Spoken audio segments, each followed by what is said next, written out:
位兄姐平安，礼拜即将开始，请将手机关机或置飞行模式，谢谢。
弟兄姐妹平安。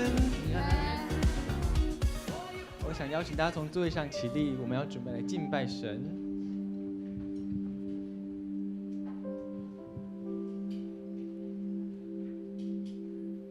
好，想先邀请大家先深吸一口气。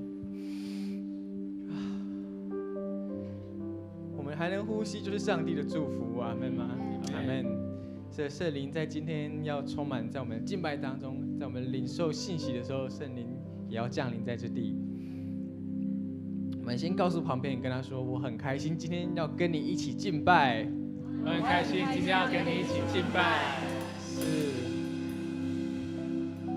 今天不止我们教会在这边，我们世界各地各方各族的基督徒也都一起聚集，让我们同心，就像一大间教会一样，全世界各地同时一起在敬拜我们的神。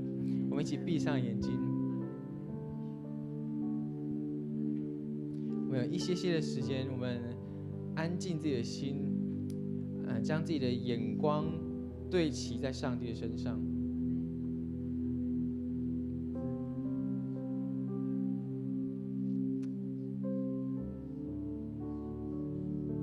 是的，天父，我们要将所有我们忧虑的事情都挪去，我们单单只仰望着你。就在这一场礼拜当中，这个敬拜当中，就是我们与你面对面会遇最甜蜜的时刻，也是最喜乐的时刻。透过今天的敬拜，你要来再次更新我们，让我们一周的疲劳当中，我们能重新得力；让我们一周的忧虑当中，我们再一次对齐神的心意。我们一起来说：圣灵啊，我欢迎你；圣灵啊，我欢迎你；圣灵，我渴慕你；圣灵，我渴慕你。接下来很甜蜜的说：圣灵啊，我好爱你；圣灵啊，我好爱一起开口来祷告，邀请圣灵来到我们当中。是的，哈利路亚，谢了，圣灵，我们欢迎你来，圣灵，在今天的敬拜当中，主啊，你要做成为王。耶稣，你掌权在这个敬拜当中。是天父，我们宣告，你已经得胜了。今天就是你得胜的日子，今天就是你复活的日子。今天我们身体有疾病要得到医治，现在我们有忧虑你要赐给我们喜乐。今天那软弱的要重新得力，今天那失去盼望的要再次有盼望，那沉睡的要苏醒。哈利路亚！我们一起用主所教导我们的主导文一起来祷告。我们在天上的父，愿人都尊你的名为圣，愿你的国降临，愿你的旨意行在地上，如同行在天上。我们日用的饮食，今日赐给我们，免我们的债，如同我们免了人的债，不叫我们遇见试探，救我们脱离凶恶。因为国度、权柄、荣耀，全是你的，直到永远。阿们。是的，上帝荣耀已经在这边，我们要用这首诗歌来赞美他。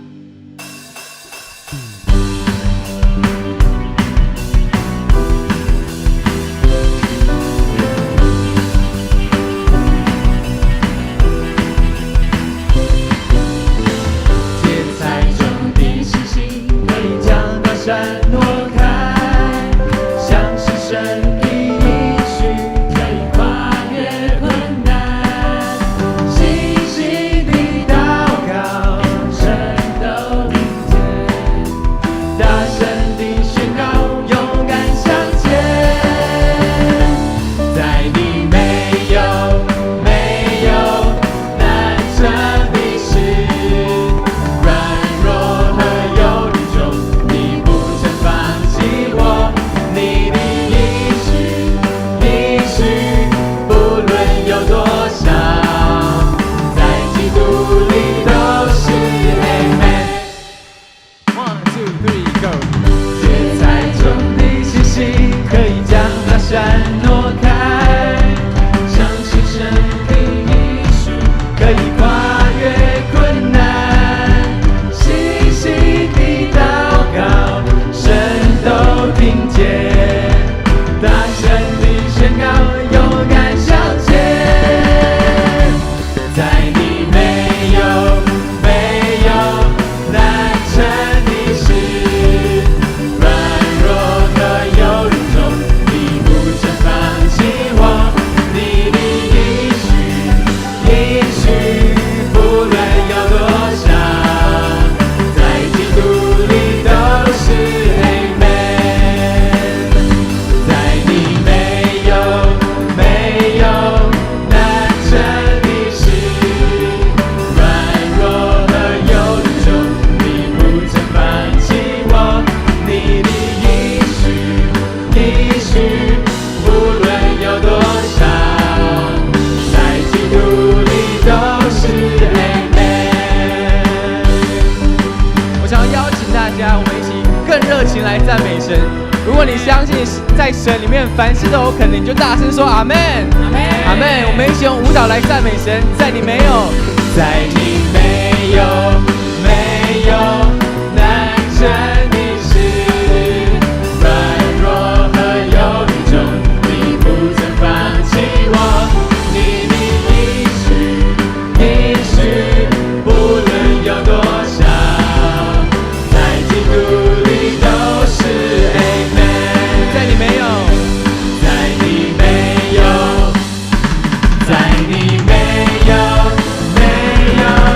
难成的事，软弱和忧虑中，你不曾放弃我。你的应许，不论有多少，在基督里都是 Amen。一起来拍手，在你没有难成的事，大声来宣告。曾放弃我。你的应许，无论有多少，在基督里都是 Amen。你的应许，应许，无论有多少，在基督里都是 Amen。来宣告 ，Come on， 都是 Amen， 都是 Amen， 都是 Amen， 都是 Amen， 都是 Amen， 都是 Amen， 都是 Amen， 都是 Amen， 都是 Amen， 都是 Amen， 都是 Amen， 都是 Amen。我们将我们掌声献给神，这个在神里面的应许都是 Yes and Amen， 阿门，阿门。我们一起来赞美这位全能的神。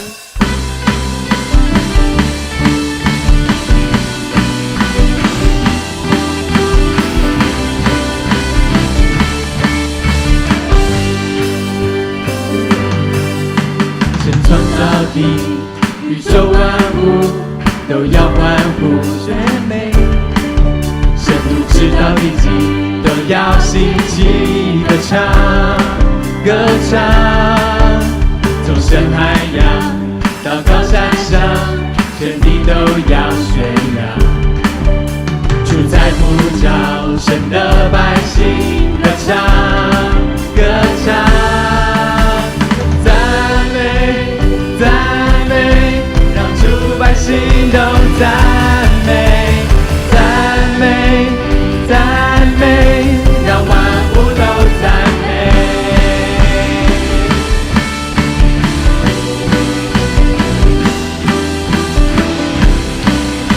大声来赞美这位全能又得胜的神。神创造地，宇宙万物都要欢呼赞美，深度直到地极都要兴起歌唱，歌唱，从深海洋到高山上，全地都要宣扬，主在呼召神的百姓歌唱，歌唱。我们用掌声欢迎我们的毕业生进来，大家用掌声。赞美，赞美，让万物都赞美，赞美，赞美，让主百姓都赞美，赞美，赞美，让万物都赞美。一起大声来赞美，赞美，赞美，让主百姓都赞美，赞美，赞美，让万物都赞美。配得一切荣耀、权柄、尊贵，都归于你到永远。我主我王，赞美都归于你。配得一切荣耀、权柄、尊贵，都归于你到永远。我主我王，赞美都归于你。一起来拍手，赞美，赞美，让主百姓都赞美，赞美，赞美，让万物都赞美，赞美，赞美，让主百姓都赞美，赞美，赞美，让万物都赞美。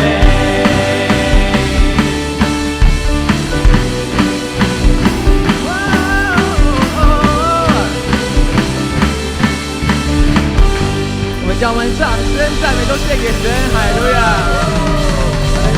哈利路亚。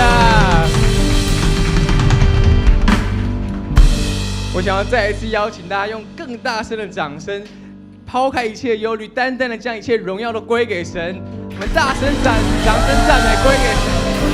因为他配得一切的赞美。哈利路亚，哈利路亚，可以再更多一点，再更多一点。哈利路亚，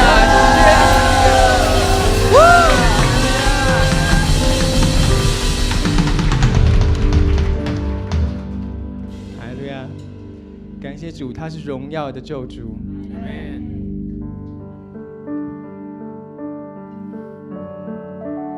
我们要向他献上我们的歌声，全心的赞美他。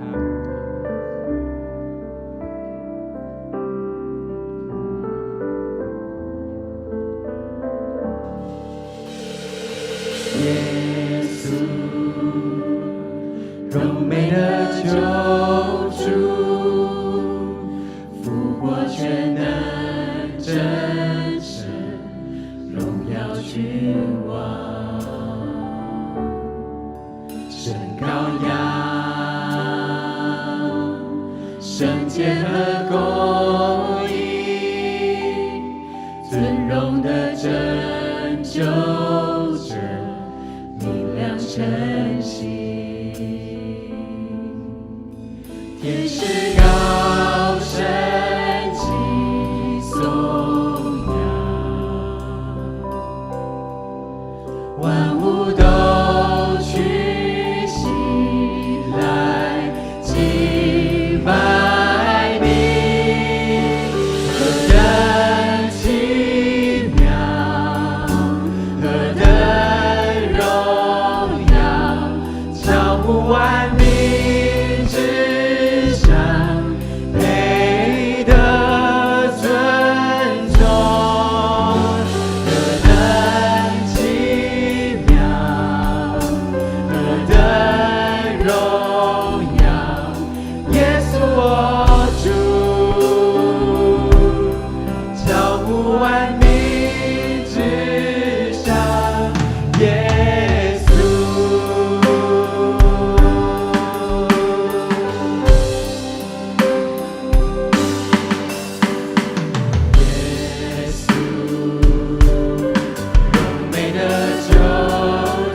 双手来敬拜他。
羊，他是奇妙，是荣耀的，他配得你举手赞美他，他超乎万民之上。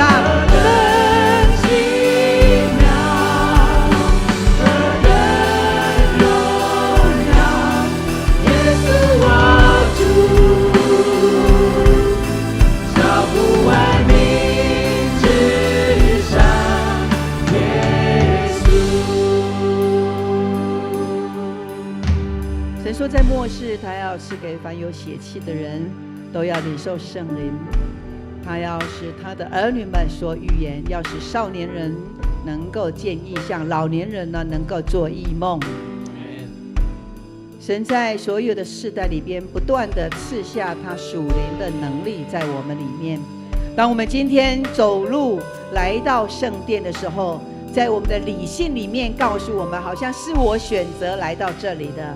然而我们却忘了，我们全人都是神在引导，因此是因着神的灵拣选了你，让你来到教会，来到他的面前。因此我们每一个人被他所拣选的，都是神所给我们的，我们被视为是神的 VIP。 阿们吗？哈利路亚。若不愿意领受圣灵的拣选的，他可能不会来到这里，他可能选择做自己的事情。但是因着我们的灵与神相通，神对你说话，你就顺服了。因此你是神所喜悦的儿女，并且你回应了神在你身上的呼召。阿们。所以你看，我们今天在这里的敬拜有没有非常非常的美好？你跟旁边的人，你跟他说，你的赞美实在是美丽。你跟他说，你的舞蹈充满了神的活力。你的舞蹈充满了神的活力。哈利路亚。当你这样子对人宣告的时候，你知道吗？这句话不是只有对方听到而已，而是全面性都在运行。因为神的能力就是这样的来运行，因此神他要我们常常开口宣告，开口宣告，就是把神的能力从天上支取下来。阿们。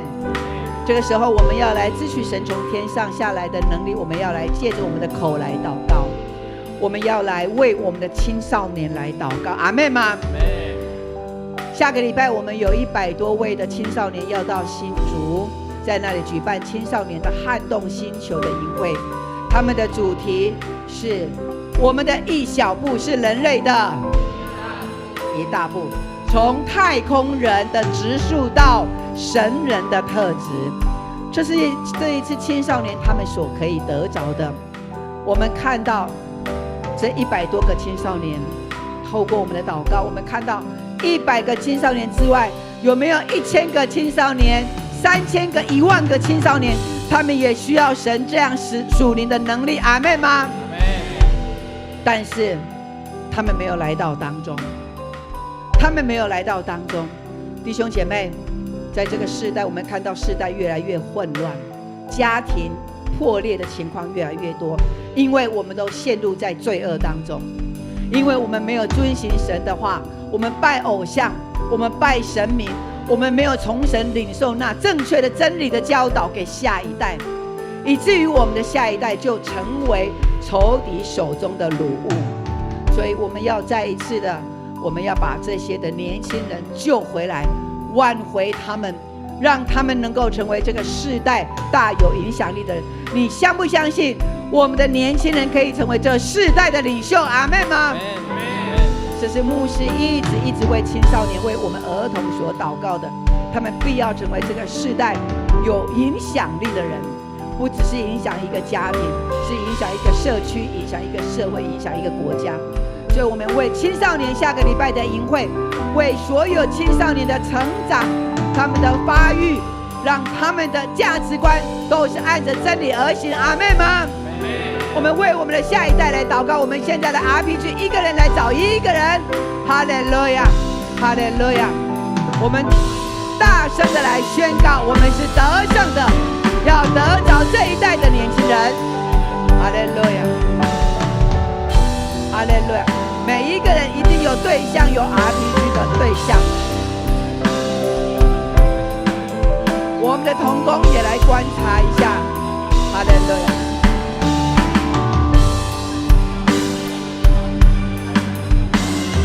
哈利路亚，哈利路亚，哈利路亚！祝你的灵充满我们，赞美你主，因为你的名何其的善，何其的荣耀。主，我们当把这荣耀归给你。主啊，我们也为我们的青少年来祷告。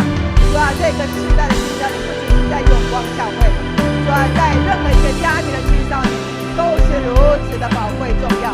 主，求你的灵进入到他们当中，对他们说话。主啊，让他们能够站立在神你正确的道路上，使我们对焦于你，使我们敞开属灵的耳朵，可以听见神的话，好叫我们能够行出公义，行出正义的道路。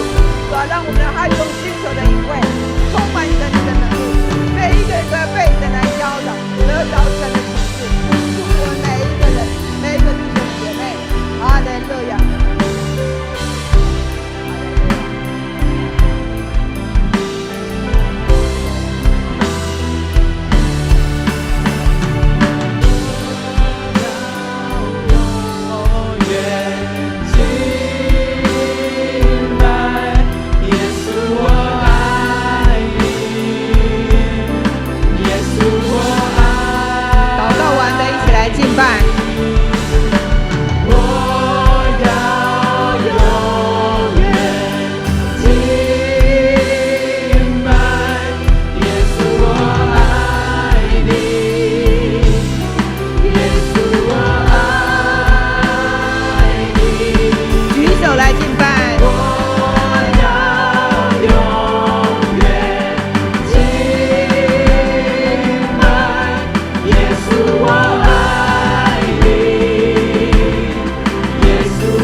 姐妹，我们什么样的事情可以做到永远？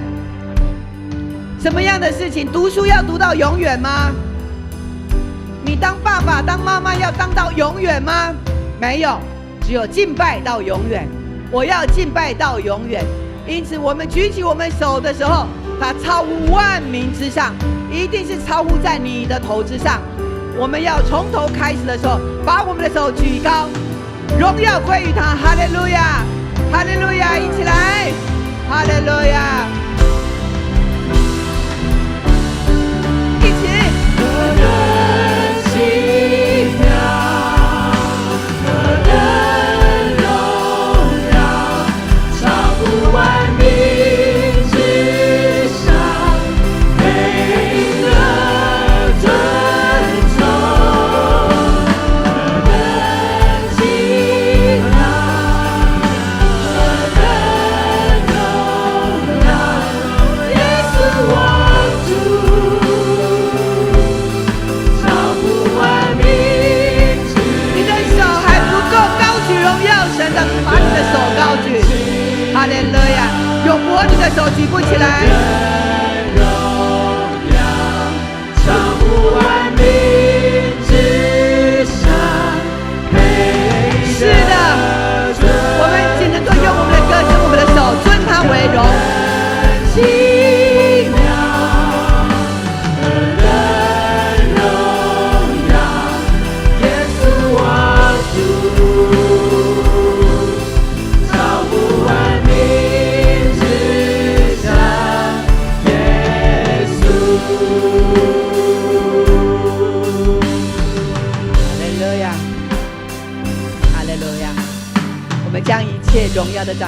归给神。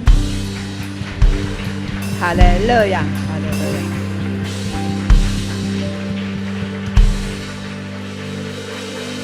我们的旁边如果有空位的话，我们尽量能够把那个坐在一起，让后面的人他们也可以有座位可以坐哈。好，感谢主，弟兄姐妹，我们今天的敬拜，你觉得你的敬拜有没有充满了火热？哈利路亚！你有看到圣灵在这里运行，圣灵在你的生命里面动工的，请举手。哈利路亚，哈利路亚，哈利路亚！这是真实的。这是真实的，所以为什么牧师要不断的鼓励我们举手？因为我们的理性就觉得我就这样唱就可以了。但是当友伯打球打得很好的时候，他的妈妈会怎么样？呼呼，哇，好棒好棒，一直拍掌。为什么对人要拍掌，对神就不要拍掌？是我们对神更要拍掌，对神更要举手赞美他。因为神赐给我们双手，不是要拿东西吃的，而是要举手赞美他；赐给我们双脚，乃是要跳舞的，不是要去跳交际舞，而是要跳舞赞美神；赐给我们嘴巴，首先第一个要事就是要赞美神。阿们。是，所以你看一下旁边人的嘴巴，他的嘴巴都很美，虽然口罩盖起来，但是他的嘴巴是很美的，因为充满了神甜蜜的话语。再一次用你最爱神的化为掌声献给神。哈利路亚，哈利路亚，哈利路亚，哈利路亚！感谢主，感谢主，这样的掌声，哈利路亚，主啊！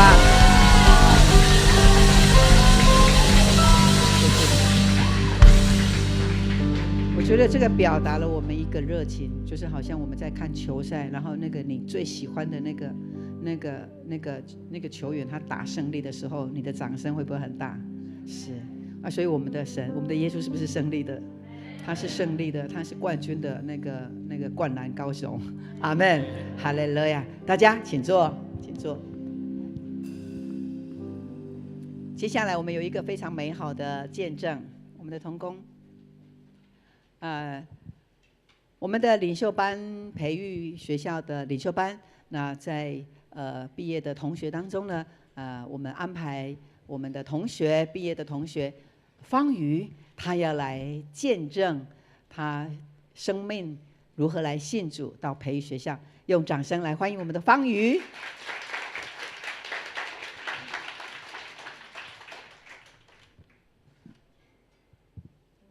大家平安，我是方瑜，我来自米粒小组，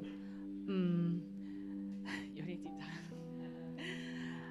张。我受洗之后，其实就想说，就当个最普通的基督徒，然后来参加主日，然后参加小组，然后我就问我的小组长说，我说我该怎么做一个称职的基督徒？我小组长跟我说，你就来上培育课啊。然后我就问说，那我该怎么祷告？我小组长又说，那你就来上培育课。然后我在小组里跟大家讨论说，我跟我老公吵架，而且我又吵不赢。我只是想说，我要在赖上发讯息骂他，是我的文笔很差，怎么用都骂，都组织不了好的言语可以回嘴。然后我小组长说，那你就该来上培育课。啊，我上培育课，好，那我就来了。其实离开学校那么久，年纪半百了，在做学生，其实对写作业这件事情让我觉得很头痛。可是呢，随着成长班、门徒班、领袖班这一堂一堂课的上下来，其实对抄写经文这件事情、抄圣经这件事情，却是变成我最喜欢的。我听取牧师的建议，每天早上30分钟的时间给自己，在等候神的音乐当中，我抄着经文，抄着经文，领受印象，祷告。在这30分钟里，我觉得是我一天当中最美好的开始，是我跟圣灵的交流。随着一边一边的经文抄下来，我觉得不止自己的字变好了，而且我也觉得抄着经文让我的心更平和，而且在 QT 里头，我也可以把我心里的话，对圣灵、对天父所要想说的话给说下来，给写下来。而且培育课程的内容对我这个第一代的基督徒来说，我的疑惑和解答都有了解答，而且让我更认识了天父，认识了圣灵。在这里，我也很愿意的让圣灵进到我的生活，进到我的心里。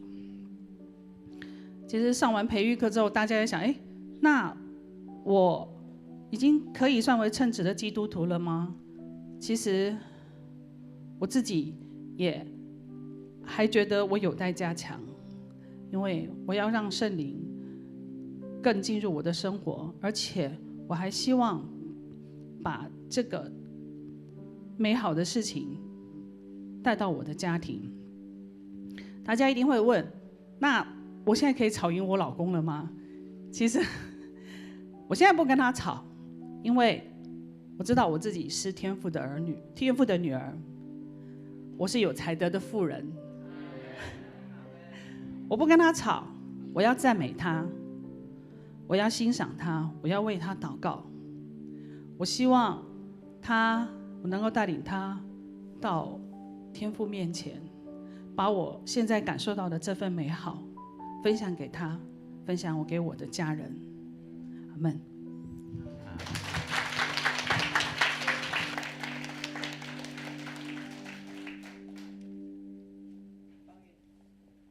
方宇来到教会多久？几年？受洗才1年半哈。他的生命有这样子一个体会，而且他在从成长班到领袖班，他的生命有极大的反转。所以他刚刚说，我们听到最大的印象是他跟他先生吵架，然后到现在不吵架了。是，所以神的话语，神透过培育学校，就是在精炼我们成为一个美好的见证者。感谢主，也让培育学校的很多的领袖班的学员都可以做很棒的见证，因为牧师看到他们所书写的每一个都是一个非常美的神的作为在他们当中。所以我们也为有这样的同工，接下来他们也一一的都要进入到我们服事的合场，跟我们一起服事。这是神赐给我们永光的礼物，我们再一次谢谢神，感谢神。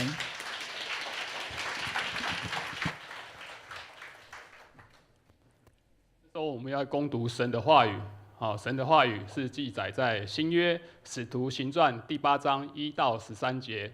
使徒行传第8章1到13节，预备起。从那一天开始，耶路撒冷的教会遭受到大迫害，除了使徒以外，众门徒都分散在犹太和撒玛利亚各处。有些虔诚的人把司提反埋葬了，为他大大哀哭。扫罗却残害教会，挨家挨户的进去，拉着男女关在监里。那些分散的人往各地去传福音的道，撒玛利亚下城去，向当地宣讲基督。众人都聚精会神，同心合意地听腓力所说的话，一边听他的话，一边看他所行的神迹。因为有许多人被污灵附着，那些污灵大声呼叫，从他们的身上出来，还有许多瘫痪的、瘸腿的都得了医治。那城里有极大的喜乐。有一个人名叫西门，向来在那里曾行邪术，自命为大人物，使撒玛利亚的居民惊奇。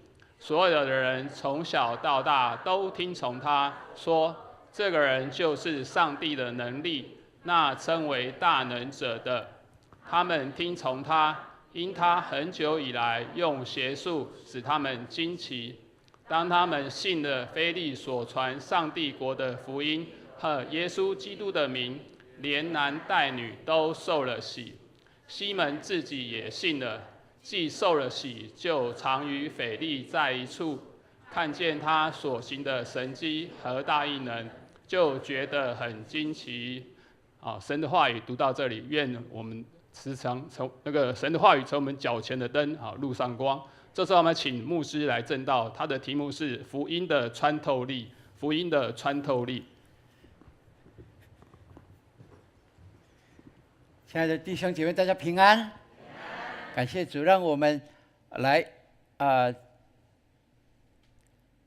举起我们的右手来，我们一起要来宣告：来，永光教会是全属上帝，活出基督，披戴圣灵，充满荣耀与大能的教会。我们定义成全圣徒，活出命定，力行普世宣教的意向，使神的荣耀充满全地。阿们。好，大家请放下手。我们今天特别欢迎我们教会转大人的这一些从儿牧来到我们成人礼拜的这些的，过去叫小朋友，对不对？现在叫年轻人哈，对不对？好，青少年，我们请他们起立一下来，好不好？我们欢迎他们。向后转，向后转，向后转一下。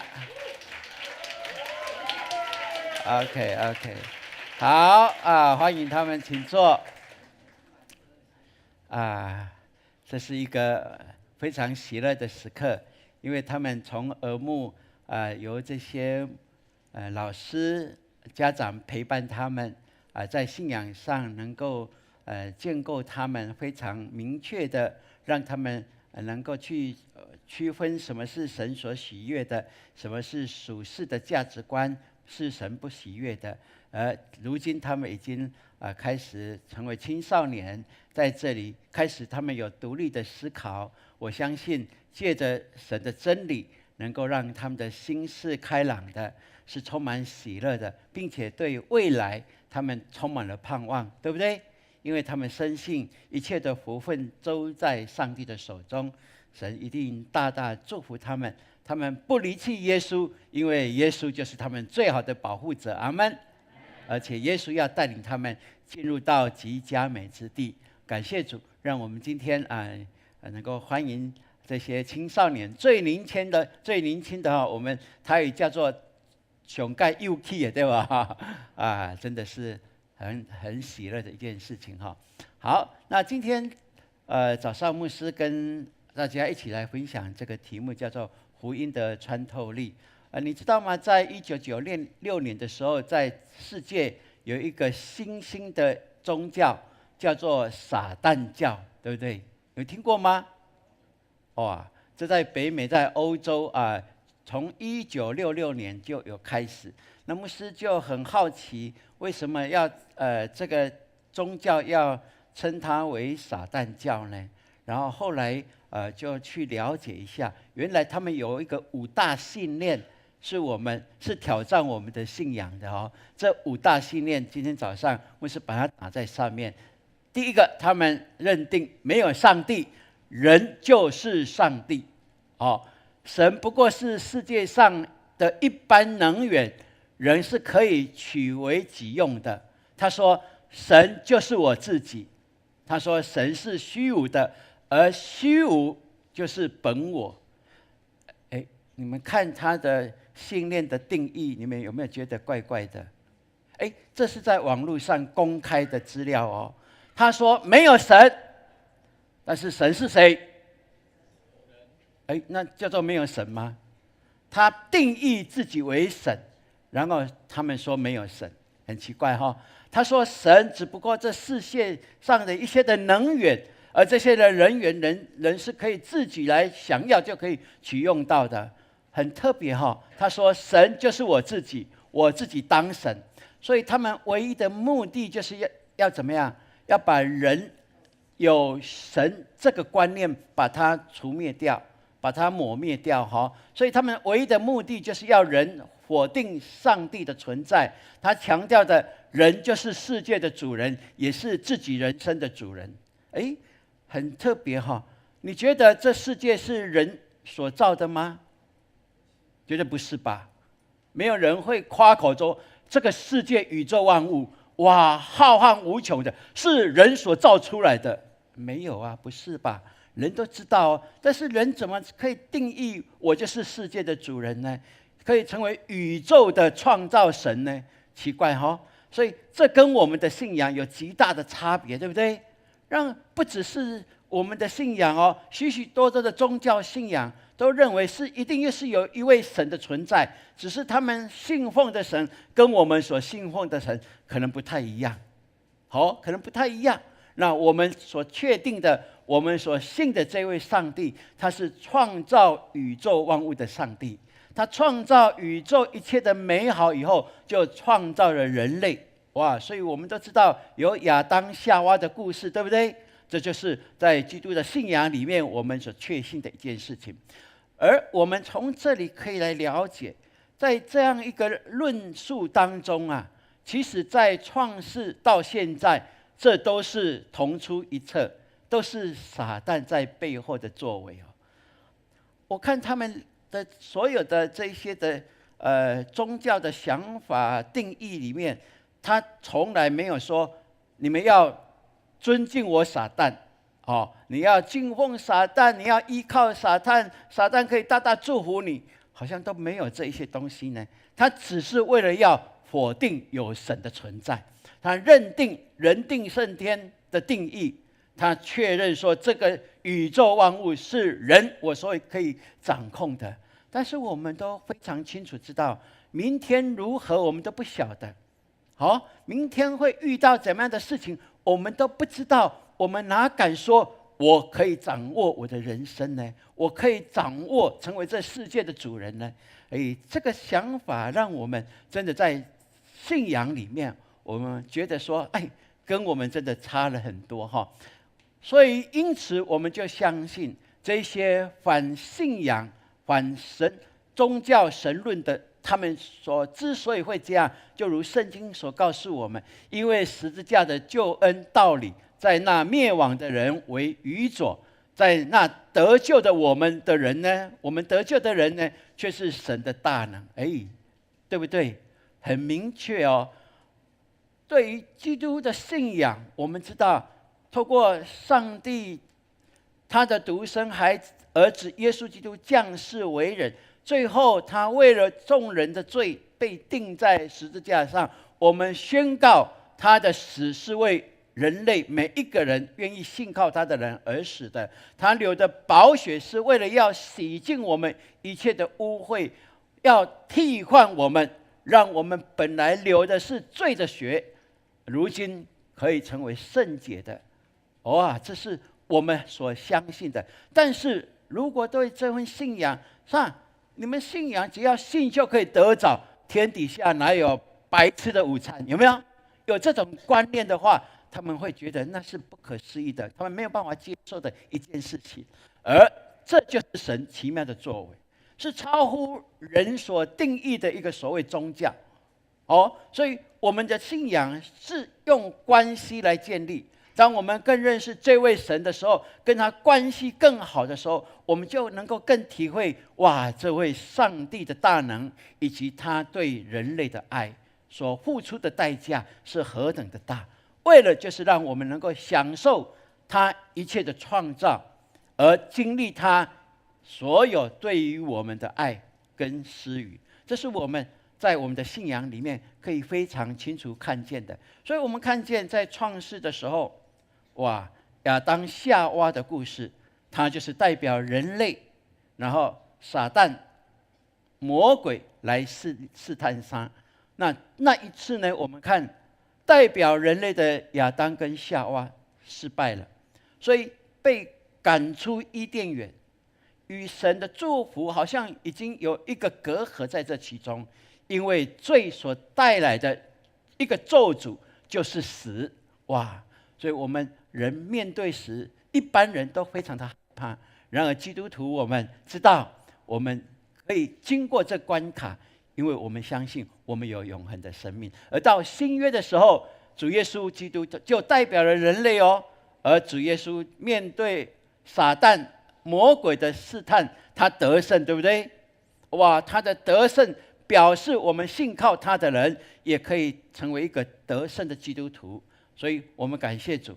圣经怎么样告诉我们？他说，在亚当里众人都死了，因为亚当的失败带出了罪，罪的咒诅就死。然而在耶稣基督里，哇，众人都要复活，阿们，都要更新，都有新的生命。这是在信仰里面我们确信的一件事情。所以我们感谢主。圣经保罗就告诉我们，我们一起来读来，我不以福音为耻，这福音本是神的大能，要救一切相信的。是我们所信的福音是有大能的福音。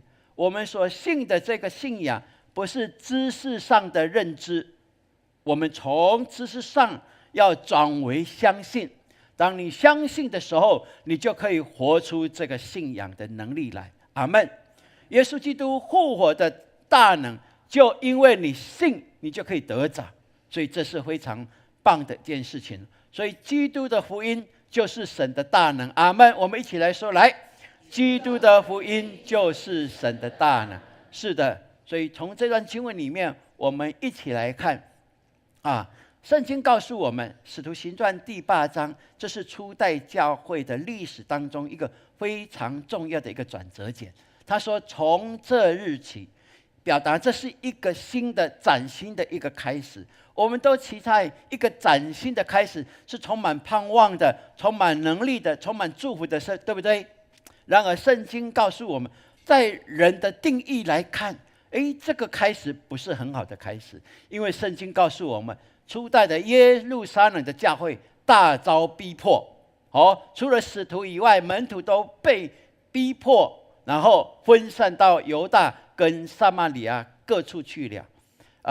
为什么圣经告诉我们这是一个重要的时间点，而发生这么重要的事情，却是从我们的眼光来看是不好的开始呢？哇，这是一个非常特别的。当我们理解这其中的因由的时候，你会赞叹上帝的作为超乎我们想象。真的感谢主哈！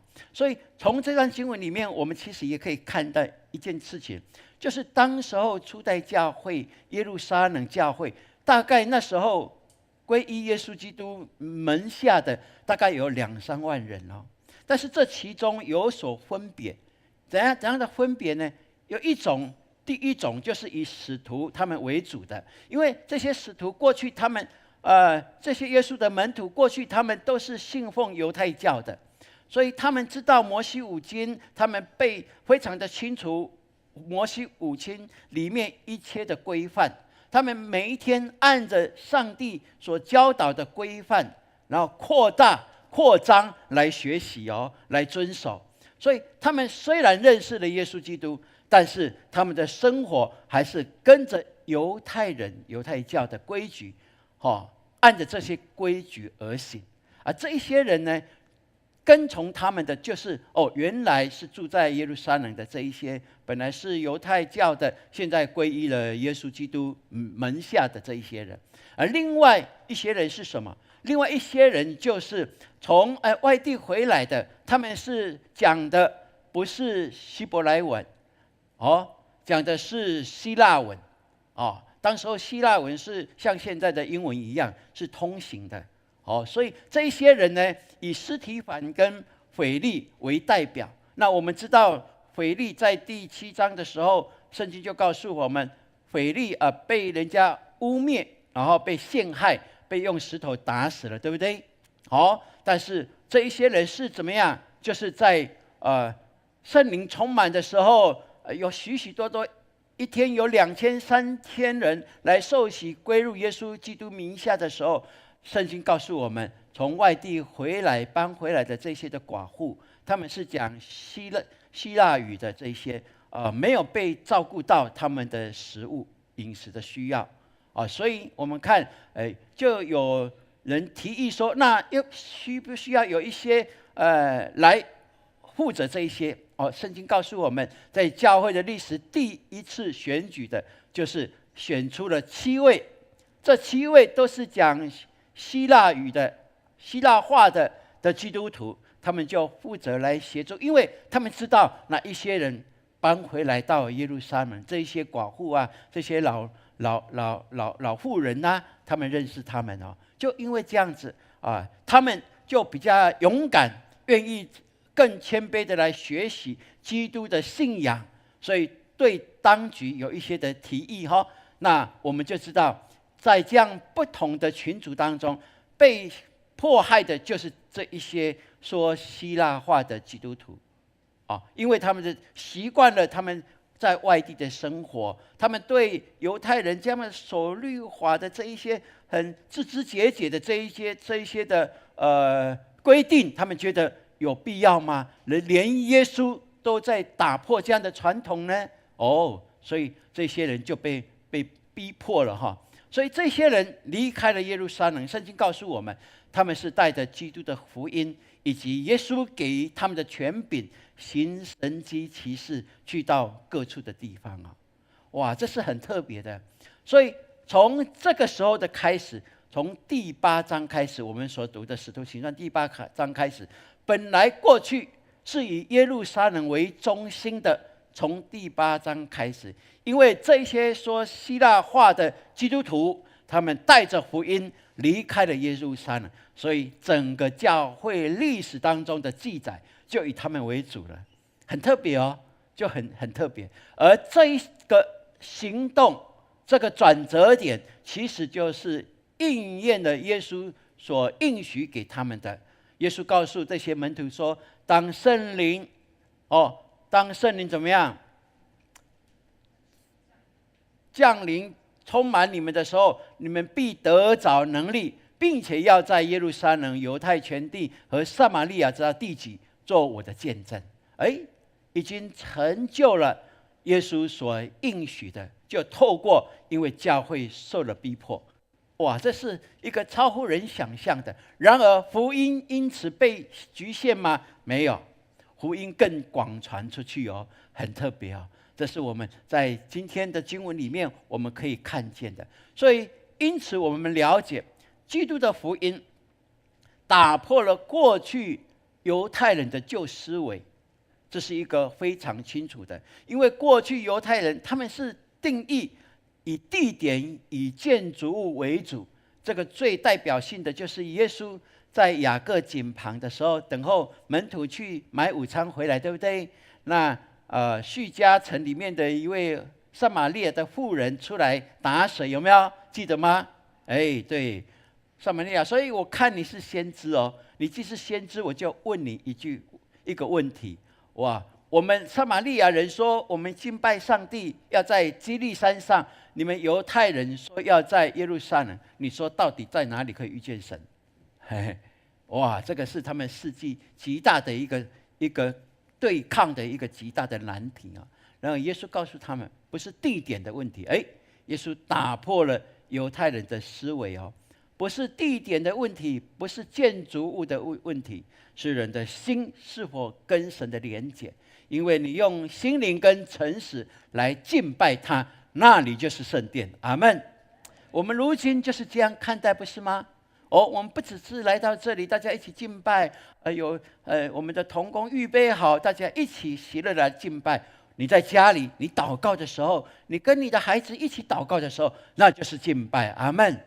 那就是神所喜悦，因为神就在那里与我们同在。所以基督的信仰福音打破了过去以地点跟建筑为中心，而是应该以神以及神国度的观念为中心，才是合神心意的。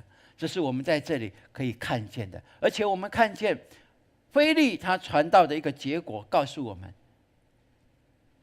传福音跟使人成为门徒，这是每一个基督徒该有的责任为什么这样说呢？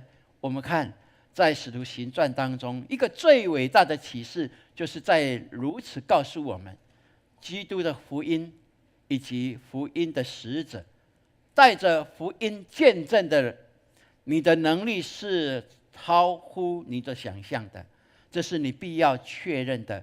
你有无限能量的穿透力，因为你带着福音的大能。所以这是我们可以确信，你所到之处，黑暗都要变为光明，哀愁都要变成喜乐，咒诅都要变为祝福。这是你带着基督福音成为福音使者，你之所以可以影响这个世界，影响你的家人，影响你的邻舍，所应该确认而且必然实现的一件事情。所以愿神让我们来了解，我们所信的神是超乎这世上宇宙万物的一切的，因为他如此告诉我们。来，我们一起来读。来，小子们啊，你们是属神的，并且胜了他们，因为那在你们里面的比那在世界上的更大。约翰一书4章4节。是的，这是我们可以确信的一件事情。那在我们里面的是谁呢？是我们的神，是圣灵与我们同在，与我们同住，与我们同行，让我们明白我们所信的神，他是创造宇宙万物的，所以他当然比这世界的任何的受造物都还大，这是理所当然的。所以感谢主，在我们里面的比在世界的更大。你跟隔壁说这句话好不好？来，在我们里面的比在世界上更大。阿们。你确信吗？阿们。感谢主让我们明白这是神所喜悦的。好，那我们再来看，在整个教会的历史，现在教会历史2000多年了那都有这样的一阶段一个阶段不同的遭遇，可能是从世界来的，可能从整个教会能够在寻找更合神心意的真理的时候，都会有所挑战。然而面对任何的挑战跟苦难，你知道吗？这其实都在熬炼基督徒他的信心能够更稳定更坚定。这很特别这很特别。因为当我们面对困境挑战的时候，我们知道走投无路了，我们知道自己没有办法能力能够逾越这些困难的时候，你就会知道你所信的神就是你极大的最大的帮助。这是一件极美的事情，不是吗？所以我们感谢神，在腓利传道的当中用2个词来描述，而用这2个词是在告诉我们，为什么腓利他如此的传道传福音是有果效呢？乃是因为他所信的以及他的态度值得让人佩服。所以宣讲，圣经告诉我们，他宣讲神的道。宣讲 keruso 宣讲，其实在希腊文里面是说什么？是很勇敢的、大声的，是好像是一个先锋式的，要告诉大家一个极重要的事情，所以会大声凭信心的讲出来你有这样的一个经验吗？有吗？你看见一件事情这么美好不要说什么。如果放烟火的时候，你看到的时候，你会跟你的家人说：“赶快来看那个烟火，好漂亮，有没有？”你会很夸大的，有没有？提高你的声量，对不对？因为你亲眼看到很漂亮，所以你会大声有信心的宣告出来。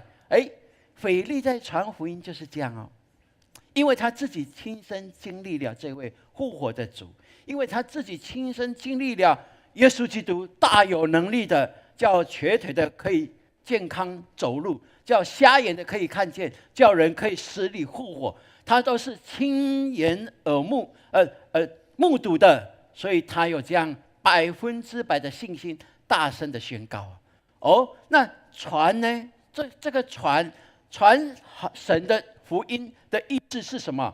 他在告诉我们，他所宣传的内容是好的消息。阿们。好消息呢？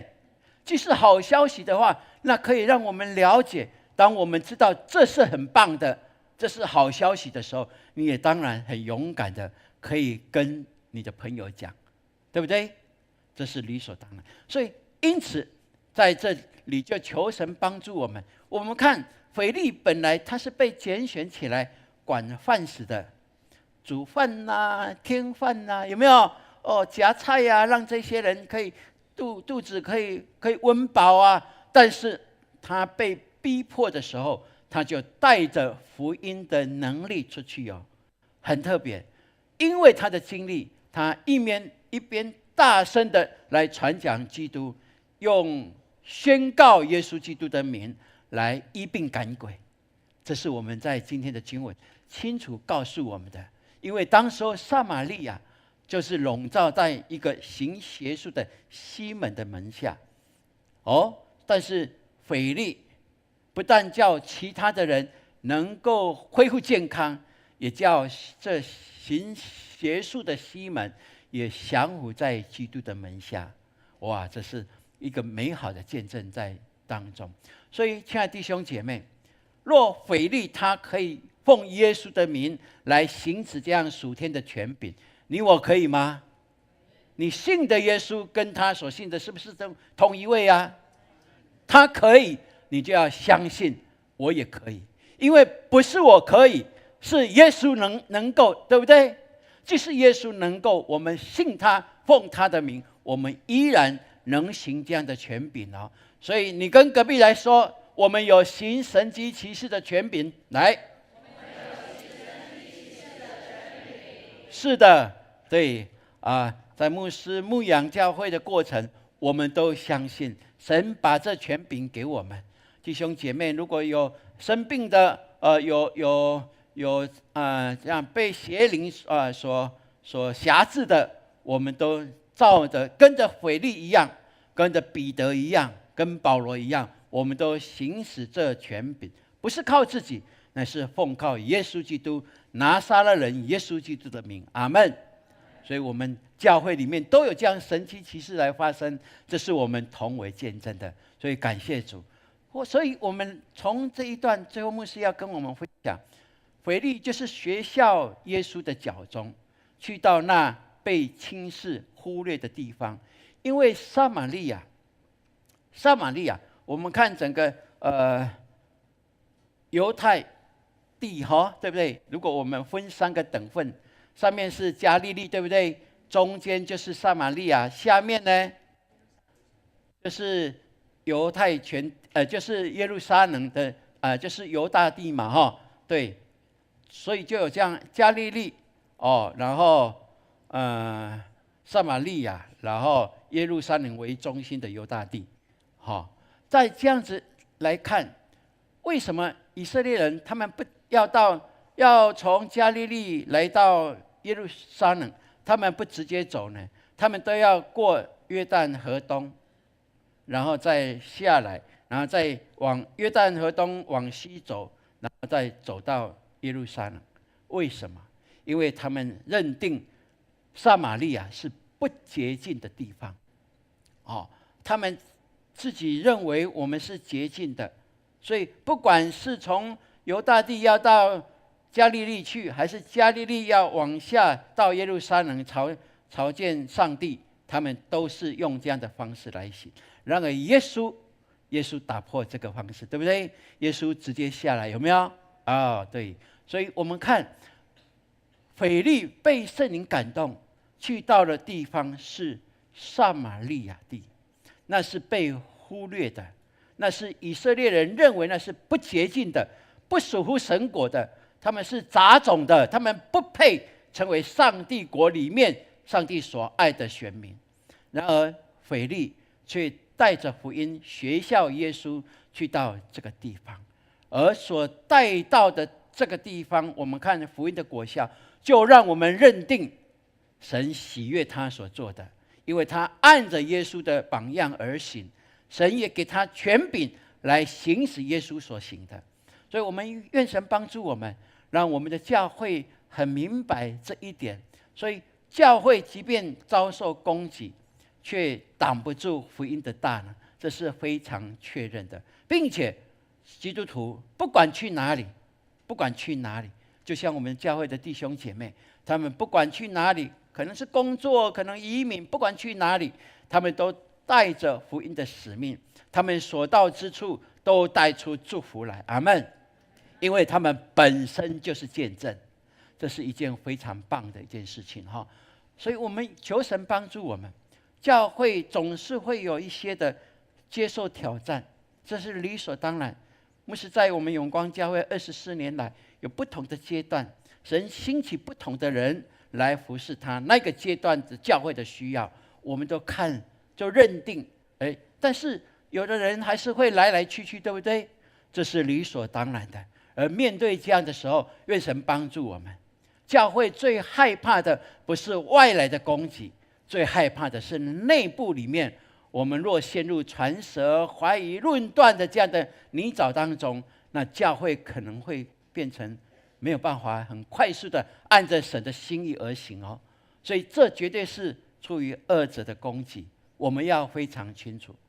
好，所以我们的教会，我们是一群有罪的人聚集在一起的，包括牧者，我们不敢说我们是完全圣洁的，没有完全圣洁的，唯有耶稣基督才是完全圣洁。所以愿神让我们明白福音的大能不会这样被限制的。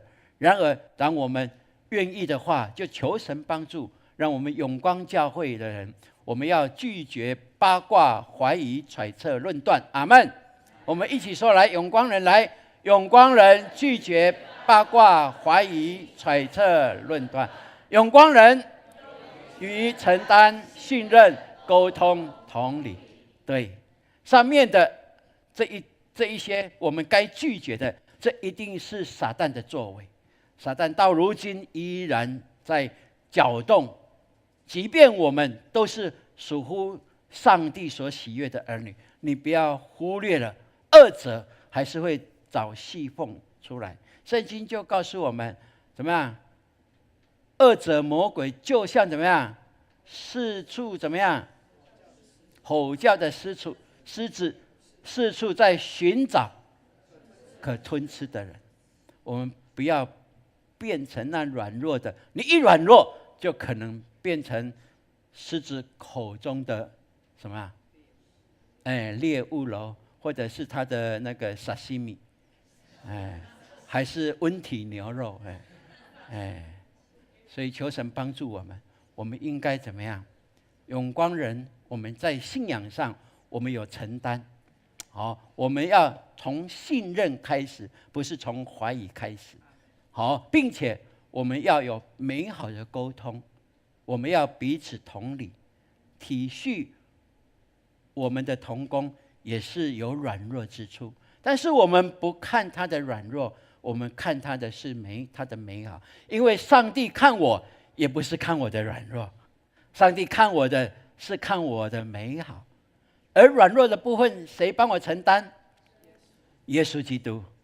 好，所以有人看到我的软弱指责我，我知道对我不足，我软弱，我不够好，是一定有的。但是如果你要算账的话，我这个账感谢上帝哦，耶稣已经为我付上了，他已经为我付清了，因为我有一位天父。哇，感谢主，这就是我们所信的。而当我们彼此欣赏的时候，我相信福音的大能就更多彰显在我们当中。阿们。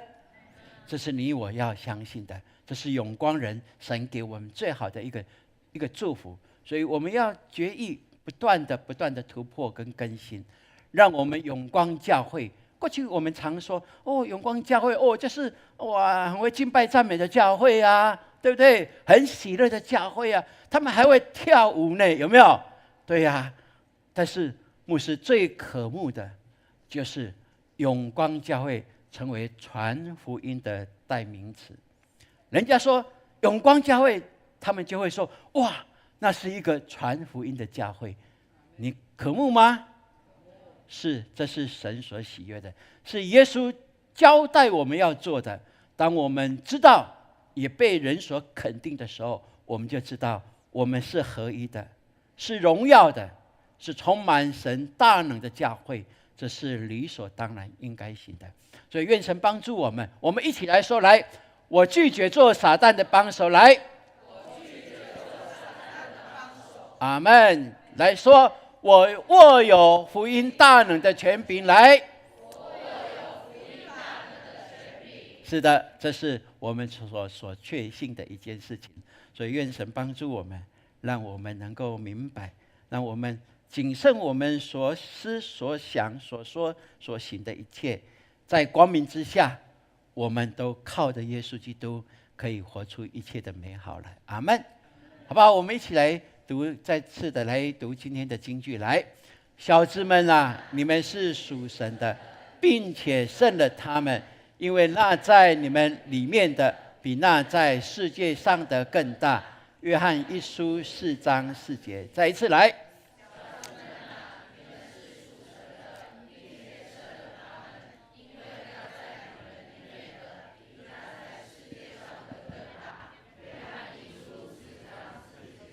阿们。你要确信，为什么你可以确信在你里面的比在世界的更大呢？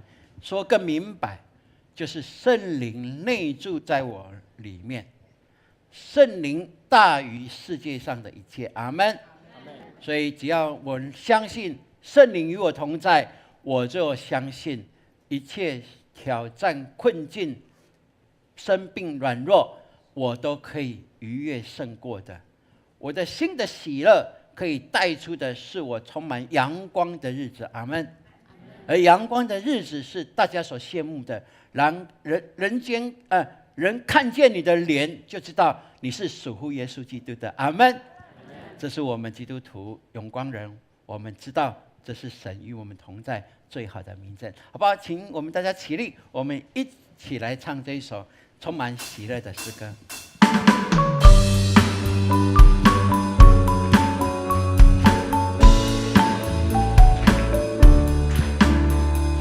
喜乐的心在飞翔，穿过乌云和惆怅，信心的口在宣告，冲破怀疑和阻挡，紧抓应许向前跑，神的祝福在前方，大大张口向神讨，超乎所求心飞扬，喜乐的心飞呀飞呀飞，飞到荣耀宝座前，信心降临，飞呀飞呀飞，带下能力与复兴。用喜乐的心来宣告，用信心来领受神的祝福。来，喜乐的心在飞翔，穿过乌云和惆怅，信心的口在宣告，超过怀疑和阻挡，紧抓应许向前跑，神的祝福在前方，大大张口向神讨，超乎所求心飞扬，喜乐的心飞呀飞呀飞，飞到荣耀宝座前，信心降临，飞呀飞呀飞，带下能力与复兴，在基督里这是一国，一切都已更新，在基督里神所应许，一切都必成就，在基督里这是一国，一切都已更新，在基督里神所应许，一切都必成就，喜乐的心飞呀飞呀飞，飞到荣耀宝座前，信心降临，飞呀飞呀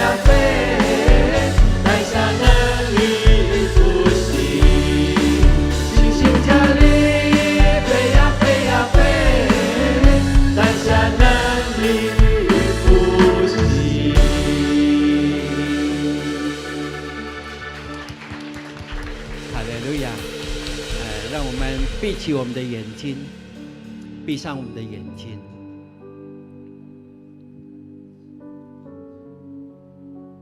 今天上帝透过这段经文要告诉我们，在这世上有一个从天上而来最好的福音，就是耶稣基督与他的十字架。他所代表、所带出来的是逾越世上一切的能力的，并且他掌权，世上所有的权柄都服在他的脚下，以至于若你相信耶稣基督就是你的生命的主人，就是你生命的救主的话，你要确信，你不要再被撒旦恶者所欺哄的，你不要认为你可以当神，你不要认为你可以掌管你的生活，你的一切，不，太辛苦了。耶稣告诉我们，把你自己交出来，放在我的手中，按着我美好的祝福，必让你经历从天上而来真实的平安、喜乐跟一切的福分。所以亲爱的弟兄姐妹，如果你现在还陷入在不安、忧愁、贫乏的泥沼当中，你没有办法自己救拔自己，不可能。但是你可以伸出你的手来说，主耶稣啊，救我。耶稣必然帮助你，让你有重新的眼光来定义你的环境，定义你一切的关系。你会看见上帝带领你胜过你自己决定的1000万倍。你要相信，这就是基督的福音。这福音的穿透力是可以让你经历黑暗的时候会看见一束的亮光，在你病痛不安的时候，你会有一股的软流，让你知道耶稣爱你。所以亲爱的弟兄姐妹，愿神帮助我们。父神，我谢谢你，你用真理教我们明白你是与我们同在的上帝，并且你的能力护庇我们，让我们开口呼求你的名，信靠你的时候，我们就可以逾越一切的困难。谢谢你把困难放在我们的周边，让我们知道我们能力不足，以至于我们可以仰天来呼求你。也愿你帮助我们，让我们在今天有更美好的得着，知道这福音的大能就是从你而来的大能。谢谢你听我们的祷告，一切荣耀颂赞归给你，也愿你把平安、喜乐、信心赐给凡相信你的人。如此祷告是奉靠耶稣基督宝贵的圣名，阿们。弟兄姐妹请坐。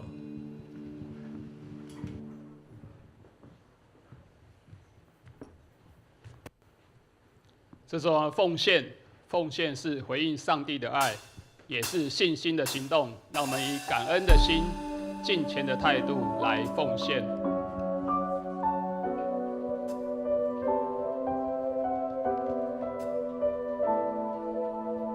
开始奉献。今日道主世人作见，谦卑领受生命活着，神灵触摸同心的灵，报答主恩诚心所愿，甘心乐意全心全意，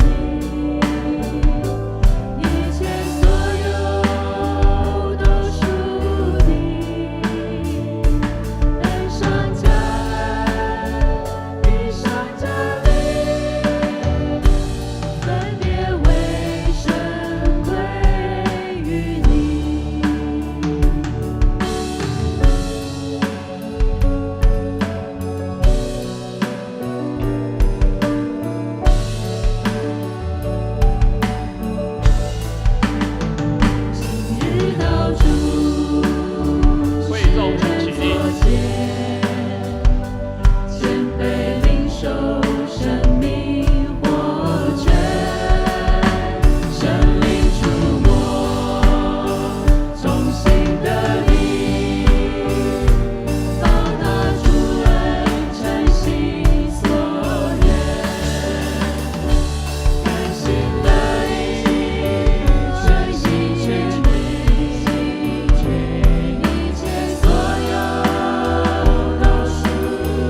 工分享，有请潘牧师。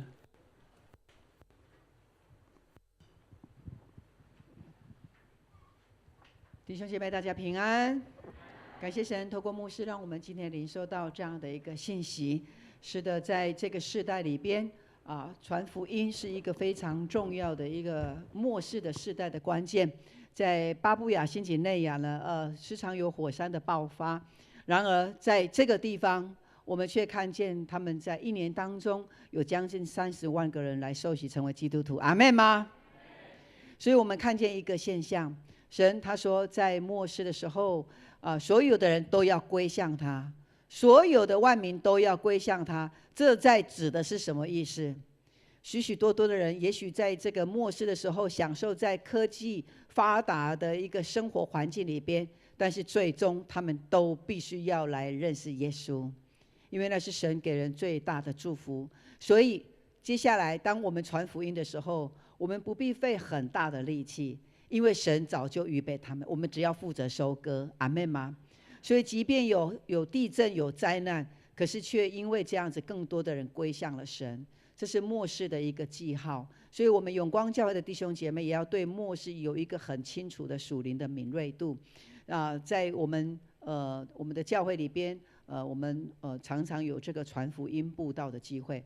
传福音就是我们的天命，传福音就是我们的使命，就是我们的任务。阿们吗？阿们。传福音的人最幸福，传福音可以把你的福分带到永恒。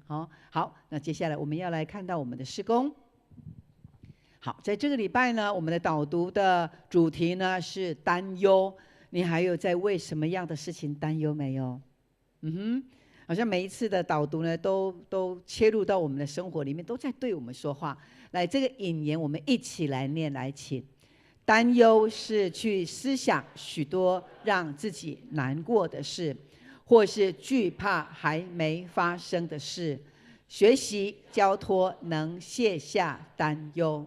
好，我们这个礼拜呢，好好把每一天神透过经文来对我们医治的经文，我们把它导读宣告出来，我们的生命我们就会得着更新转化，会得着健康。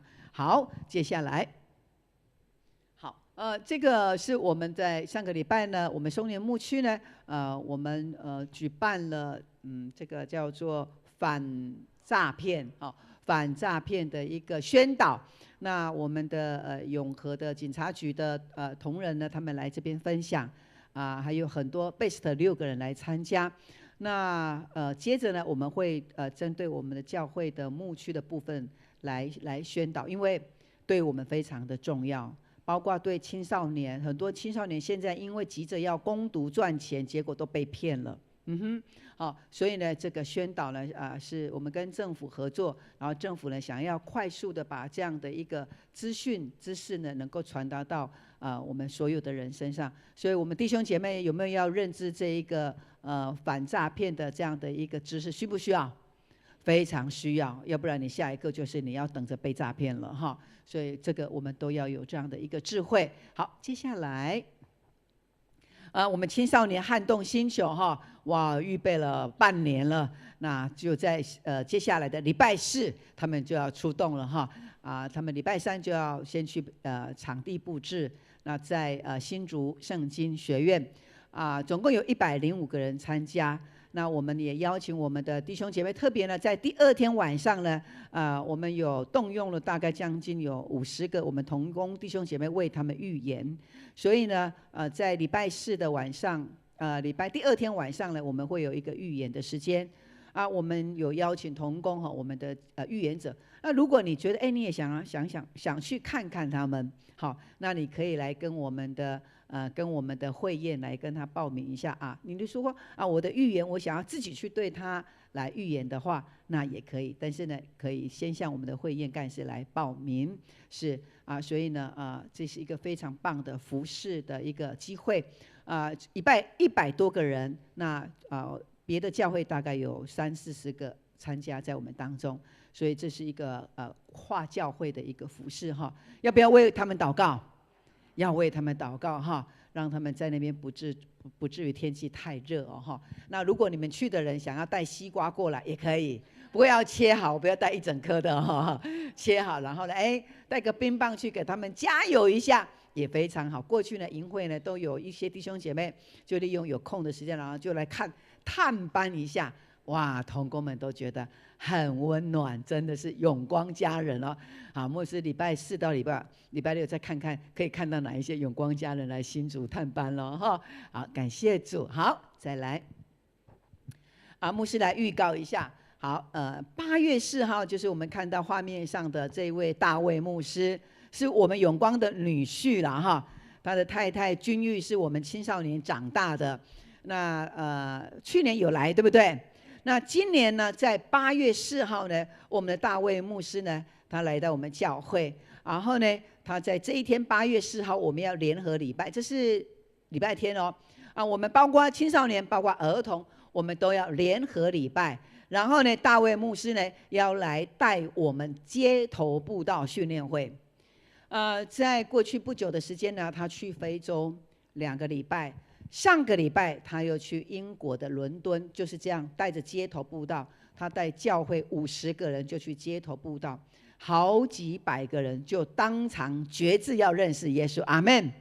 所以在大卫牧师他们是荷兰的教会，大卫牧师他们的教会从几十个人，然后再经过这1、2年，他们已经人数已经增加到快800人，都是这样街头布道来的，街头布道来的。而且他们说，他们做街头布道，那个街头布道的内容非常的简单，连8岁的小孩也可以做。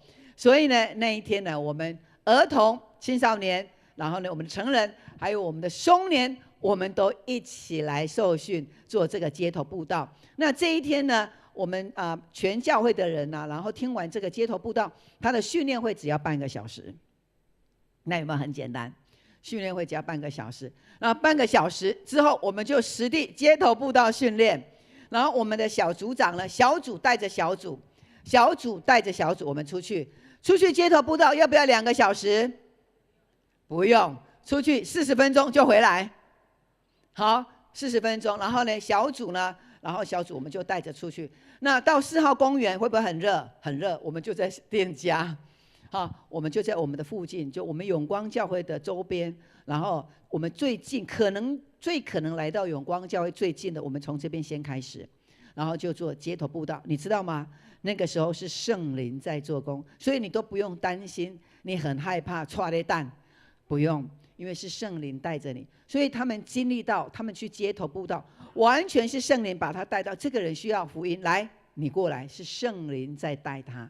所以每一个人面对的他都需要福音，每一个人面对的他说，我从来没有听过福音，这是我第一次听到福音，所以我要来决志认识这位耶稣。结果他们就来到教会，我们所看到的这个是什么？这个是末世福音的复兴，阿们。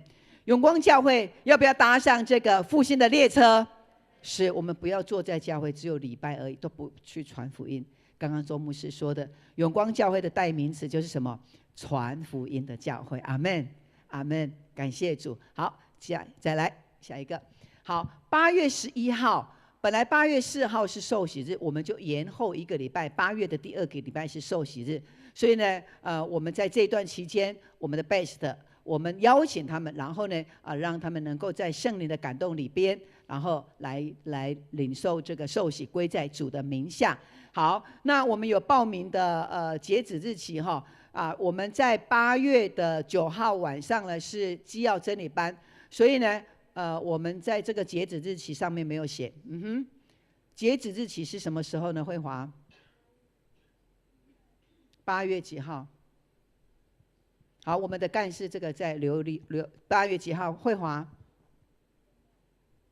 ？8月4号，8月11号受洗，8月4号嘛，好，8月4号 ，OK。那8月4号报名截止，好，报名截止8月4号。好，再来，接下来，好，那我们的长执会呢，今天还有小组长列席，我们要召开会议。另外呢，儿童的教师会议也要召开会议，我们来注意这个时间。好，再来。我们刚刚有听到方瑜他的培育学校的见证，这是对生命、对你的家庭有带来极大的祝福。所以，我们如果还没有上这个课，或者是新来的弟兄姐妹，你刚好可以在9月可以赶上这个我们的生命更新营。那欢迎大家都一起来被装备，成为神国的精兵。好。那我们呢，要来欢迎我们的苏文怡弟兄，是不是？文怡有没有在哪里？好，文怡，我们欢迎你站起来。哇，是，哇，文怡是你是番路教会，在台南，在嘉义。番路是蔡牧师吗？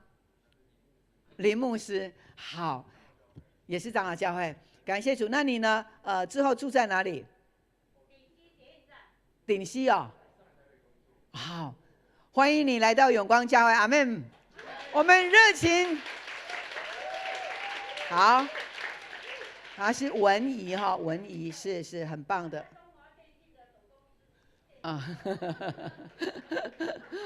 好，我们月英姐都介绍了，所以你一定要留下来哦哈。这喜乐阿嬷哈，好，再一次热烈欢迎我们的文怡要成为我们的弟兄。好。所以呢，我们等一下的小组，我们可以来认识一下。好，再来下一位，佩红，佩红是佩如介绍的，佩红非常欢迎你。好，感谢主哦。所以佩红也住在附近，是不是？欢迎你每一个礼拜都来到这里，是呀。你受洗了没有？有受洗了，神的恩典继续大能力在你的身上，阿们。好，感谢主，我们欢迎佩红。好，下一位，我们欢迎健身所带来的文杰，文杰。好，文杰，我们非常的欢迎你。文杰，好，所以文杰你也是来北上来工作的吗？本来就住在这里。好，太好了，本来住在这里，那本来就应该来永光教会了。非常欢迎你，健身是一个很棒的哥哥，所以你可以跟着他，感谢主，再一次的欢迎我们的文杰。好，再来介绍我们的浩任还有永璇，在这里吗？浩任还有永璇是，哇，第一次来永光吗？第一次啊，哇，那之后你们常常可以来到这边。好，我们也用热烈的掌声欢迎浩任还有永璇。好，浩宇有来吗？浩宇来，浩宇也请站起来一下。浩宇，你还有其他家人吗？好，也请站起来一下。是你的太太 ？OK， 好，浩宇跟浩任哈，还有他们的小孩，全家哈，感谢主。我们如果看浩宇的话，我们大概就有一点印象，因为浩宇呢，是周素凤姐的儿子。那他们两个母子呢，常常礼拜天都一起，大概就坐在浩宇的那个位置，他们都在那里敬拜神。那上个礼拜五，素凤姐呢蒙主恩召呢，我们为她已经很顺利的举办完告别礼拜。那他的大儿子浩宇，然后呢，第二个小孩是浩任。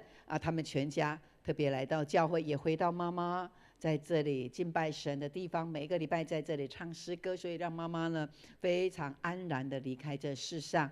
所以呢，他们也对我们弟兄姐妹表达一个长期以来为他的母亲代祷，为他们家庭关心。所以呢，他们今天也特别来参加，然后来谢谢弟兄姐妹大家对他们家庭的爱护，谢谢大家。一个非常重要，我们有没有非常希望他们也跟他的妈妈一样，每个礼拜都回到永光参加礼拜敬拜神？阿们吗？大声的掌声欢迎他们，每个礼拜都回来。这里既是妈妈的教会，也是浩宇、浩任你们的教会，妈妈的神也是你们的神，也是永璇也是浩宇的太太，都是你们的神，神也爱你们，祝福你们。请坐，请坐。好，再来。OK， 好，那我们刚刚介绍的这几位的新朋友呢，我们的迎宾团队呢要来送给我们个小礼物。那我们的迎宾团队来跟着我们的迎宾团队哈。好，那我们的教会的我们呢能够多从我们的周报封面的 QR code 我们可以来扫，然后呢让我们更多来在我们的教会里边能够连结，也介绍给更多朋友来认识哈。好，那在这个时刻呢，我们一同起立，我们要彼此来祝福。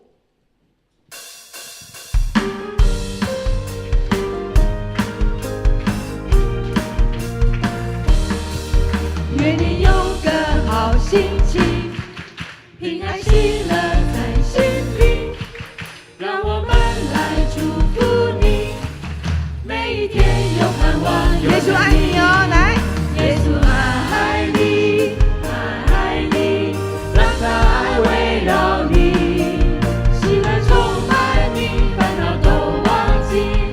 我们请那个今年的毕业生来向后转，戴那个学士帽的向后转。我们都跟他们来向他们说我们爱你们，然后他们每一个礼拜都要进入到我们的礼拜当中哦。耶稣爱你哦，来，我们说对他们，耶稣爱你，爱你，让他爱围绕你，喜乐充满你，烦恼都忘记。耶稣爱你，向左向右转。耶稣爱你，爱你，让他爱围绕你，喜乐充满你，烦恼都忘记。每天好心情，喜乐充满你，烦恼都忘记。每天好心情。哈利路亚！要记得礼拜完，我们的心都更新了。接下来一个礼拜就是新的日子、新的心情、新的美事要发生在我们当中，所以都要有喜乐的心。阿们吗？我们仍然站立，牧师来为我们祝福的祷告。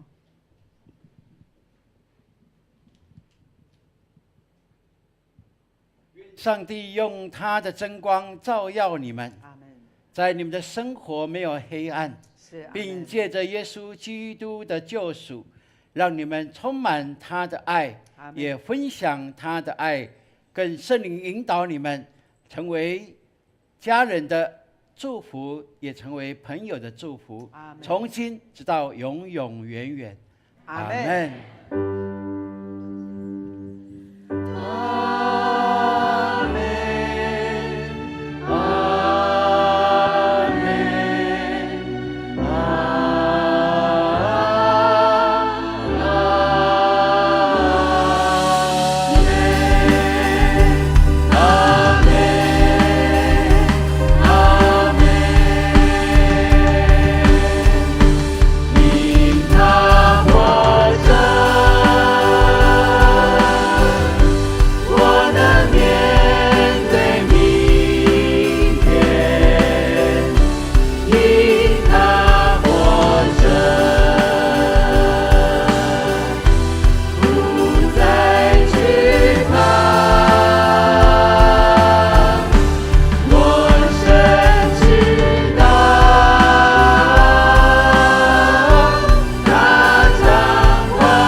大家平安，上帝祝福我们，大家请坐，下个礼拜见。